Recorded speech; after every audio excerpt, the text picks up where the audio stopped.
दोस्तों, आज दिल्ली की सड़क में जबरदस्त हंगामा, हाई वोल्टेज ड्रामा तब देखने को मिला जब पुलिस और राहुल गांधी समेत कांग्रेस पार्टी सहित विपक्ष के सांसदों की पुलिस से नोकझोंक हो गई।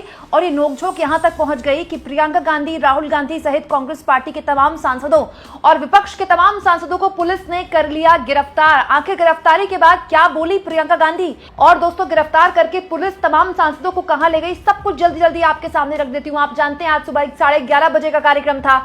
संसद के मकर द्वार से निकले सांसदों की तमाम भीड़, करीब 300 सांसद आगे कूच करते हैं, संसद से निकलकर जाते हैं सीधे चुनाव आयोग के दफ्तर। दोनों के बीच का जो दायरा है बहुत ज्यादा नहीं है, लेकिन पहले ही उन्हें रोक दिया जाता है और पुलिस से उनकी झड़प हो जाती है। पुलिस ये कहती है कि आपके पास परमिशन नहीं थी, हम आपको आगे जाने की इजाजत नहीं दे सकते। वहां पर बसेस पहले से ही खड़ी की जा चुकी थी, पुलिस ने पहले ही प्रबंध किया हुआ था कि अगर सांसद नहीं मानेंगे तो उन्हें हिरासत में ले लिया जाएगा या फिर उन्हें पकड़ लिया जाएगा। लेकिन एग्जैक्टली हुआ उससे उल्टा दोस्तों। सांसद आगे जाने की बजाय, बहुत से सांसदों ने बैरिकेड तोड़ा भी, बैरिकेड कूदे भी। समाजवादी पार्टी के अध्यक्ष अखिलेश यादव की तस्वीर आज सुर्खियों में रहेगी, क्योंकि समाजवादी पार्टी के अखिलेश यादव तो सीधे बैरिकेड से कूद पड़े। इसके बाद उनका देखा देखी सांसद, जो समाजवादी पार्टी के बाकी सांसद थे, वो भी कूदे। कांग्रेस पार्टी के कई लोग भी बैरिकेड तोड़कर आगे बढ़ रहे थे, लेकिन उसके बाद क्योंकि पुलिस उन्हें रोक रही थी सांसदों को, तो जमीन पर ही सांसद बैठ गए कुछ इस तरह से। और जमीन पर बैठकर लगातार सांसद हंगामा कर रहे थे, प्रदर्शन कर रहे थे, वोट चोर, गद्दी छोड़ के नारे लग रहे थे। और बार बार विपक्ष कह रहा था कि आखिर ऐसी क्या बात हो गई कि विपक्षी सांसदों को देखकर चुनाव आयोग इतना घबराया हुआ है क्या, इतना नर्वस है क्या, कि आखिर उनको आगे जाने की इजाजत क्यों नहीं दी जा रही। पहले सवालों के जवाब चुनाव आयोग नहीं दे रहा था और अब चुनाव आयोग तक जाना भी मुश्किल हो गया है। जिसके बाद पुलिस ने काफी मान मनोबल की और सांसद नहीं माने, उठे भी नहीं सड़क से, तो पुलिस ने सभी को गिरफ्तार कर लिया। दोस्तों आप देखिए, बस के अंदर राहुल गांधी मौजूद हैं, उनके बगल में संजय राउत मौजूद है, समाजवादी पार्टी के सांसद मौजूद हैं, प्रियंका गांधी भी इसी बस में मौजूद हैं। लगातार बस के अंदर भी हंगामा हो रहा है, सांसद लगातार विरोध कर रहे हैं पुलिस का कि आखिर उनको क्यों रोका जा रहा है। इसी बस से राहुल गांधी ने मीडिया से भी बात की और राहुल गांधी ने कहा कि दरअसल चुनाव आयोग बात ही नहीं कर सकता, बात करेगा तो क्या करेगा, क्योंकि इनकी चोरी पकड़ी गई है। एक और बात जो राहुल गांधी ने बस से बोली वो ये कि ये जो लड़ाई है, ये लड़ाई संविधान बचाने की है। हम वोट चोरी का मुद्दा इसीलिए उठा रहे हैं क्योंकि वोट चोरी मतलब संविधान में सबसे बड़ा हमला, और ये हम होने नहीं देंगे। मतलब राहुल गांधी ने इसको अपने संविधान वाला जो पूरा एजेंडा है उससे जोड़ दिया है। वहीं प्रियंका गांधी ने भी बस में बैठकर, जब उनको गिरफ्तार किया गया, उनको ले जाया जा रहा था, तब पुलिस पर वो आक्रामक हुई और पुलिस के साथ साथ सरकार को भी उन्होंने आड़े हाथों लिया और कहा कि ये पूरी की पूरी सरकार कायर सरकार है, बुज़दिल सरकार है, ये डरती है, इसीलिए हमको आगे जाने से रोक रही है। जबरदस्त आप कह सकते हैं कि एक नैरेटिव सेट करने की जो कोशिश सांसदों की थी, 300 विपक्ष के सांसदों की थी, वो मौजूदगी आज सड़क में दिखाई दी। दोस्तों एक चीज मैं आपको बताऊं, हमारे देश की जनता विपक्ष को सड़क पर लड़ते हुए देखना चाहती है। हमारे देश की जनता विपक्ष को मजबूत देखना चाहती है। यही मैंडेट उसने 2024 के लोकसभा चुनाव में दिया है, नहीं तो वो 300 प्लस 400 प्लस का मैंडेट देती।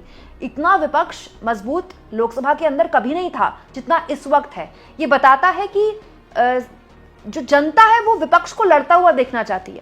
और जब जब विपक्ष सड़क पर उतरता है, जब जब विपक्ष सरकार के खिलाफ हल्ला बोलता है, तब तब ये कह देना कि उसका नतीजा नहीं निकलेगा, ये गलत होगा।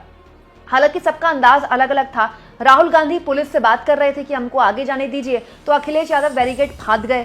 तो अखिलेश यादव की वीडियो खूब वायरल भी हो रही है, तो लोग कह रहे हैं कि ये समाजवादी पार्टी का अंदाज रहा है। उत्तर प्रदेश में कुछ इस तरह से प्रोटेस्ट अखिलेश यादव करते रहे हैं, जब भी वो उनको रोका जाता है वो बैरिकेड फांद देते हैं। तो अखिलेश यादव अपने अंदाज में यहाँ पर प्रोटेस्ट करते हुए दिखाई दिए। और आप कह सकते हैं कि ये एक बहुत बड़ा शक्ति प्रदर्शन इंडिया गठबंधन ने दिखाया। आप देखिए, तृणमूल कांग्रेस के सांसद लगातार वीडियोस शेयर कर रहे हैं अपनी अपनी सोशल मीडिया हैंडल से कि देखिए हम और मजबूती से जमीन पर उतरे। समाजवादी पार्टी के सांसद अलग से वीडियो शेयर कर रहे हैं, कांग्रेस पार्टी की तरफ से अलग से वीडियो शेयर की जा रही है। मतलब हर दल की कोशिश ये दिखाने की है कि देखिए सड़क पर वो और मजबूती से लोगों के बीच उतर रहा है। और जाहिर तौर पर ये एक दबाव की राजनीति है, जिसमें दो तरफा दबाव इंडिया गठबंधन ने बखूबी पैदा करने की कोशिश की है। एक कि देखिए अब इससे ज्यादा हम क्या कर सकते हैं, जनता की अदालत में लगाकर जनता को एक तरह से जागरूक कर सकते हैं, जो कि राहुल गांधी ने कर दिया, जो दूसरे दल कर रहे हैं। वहीं दूसरी ओर चुनाव आयोग के पास जा सकते हैं, लेकिन चुनाव आयोग तो हमारी सुन ही नहीं रहा। ये देखिए अमित शाह की पुलिस ने हमें रोक दिया। ये पूरा नैरेटिव आज इंडिया गठबंधन ये सेट करने में कामयाब रहा है, इसमें कोई दो राय नहीं है। और ये इसके लिए जाहिर तौर पर आप कह सकते हैं कि न केवल फ्लोर मैनेजमेंट अब तक बहुत शानदार रहा इंडिया गठबंधन का पूरे संसद के सत्र में, बल्कि जो डिनर डिप्लोमेसी राहुल गांधी के घर में हुई उसका भी पूरा असर देखने को मिला। लेकिन ये जो मामला है, ये आज अगर आप सोच रहे हैं प्रोटेस्ट तक खत्म हो जाएगा, राहुल गांधी, प्रियंका गांधी, अखिलेश यादव की गिरफ्तारी तक खत्म हो जाएगा, तो ऐसा नहीं होने वाला। ये अलग बात है कि प्रोटेस्ट तमाम सांसदों को गिरफ्तार करके उनको बसों में भरकर खत्म कर दिया गया, लेकिन ये मामला अभी बहुत बड़ा होगा, क्योंकि आज शाम मल्लिकार्जुन खड़गे ने 200 सांसदों को, जी हां, विपक्ष के 200 एमपीज, उनको मीटिंग के लिए बुलाया है। ये मीटिंग ताज में रखी गई है और उसके बाद, उससे पहले दरअसल कांग्रेस पार्टी के अपने पदाधिकारियों के साथ मीटिंग करने वाले हैं खड़गे, और शाम को खड़गे एक बड़ा डिनर इंडिया गठबंधन के तमाम साथियों को होस्ट करने वाले हैं। तो आप कह सकते हैं कि एक बहुत बड़ी तैयारी के साथ अब कांग्रेस पार्टी यहां पर मुख्य विपक्षी दल की भूमिका भी अपनाते हुए दिख रही है, और राहुल गांधी जिस तेवर में, उनके सांसद जिस तेवर में दिखाई दिए, ये बताता है कि बड़े नेता जब सड़क पर उतरते हैं तो तमाम सांसदों को, तमाम नेताओं को एक मौका मिलता है सड़क पर उतरकर संघर्ष करने का। और यही देश की राजनीति की आत्मा रही है दोस्तों। जब जब विपक्ष सड़क पर उतरा है, तब तक सरकार पर वो दबाव बनाने में कामयाब रहा है। कुछ तस्वीरें देखिए प्रोटेस्ट की, जब अखिलेश यादव, राहुल गांधी और प्रियंका गांधी को बस से उठाकर ले जाया जा रहा था और उन्हें गिरफ्तार किया गया था।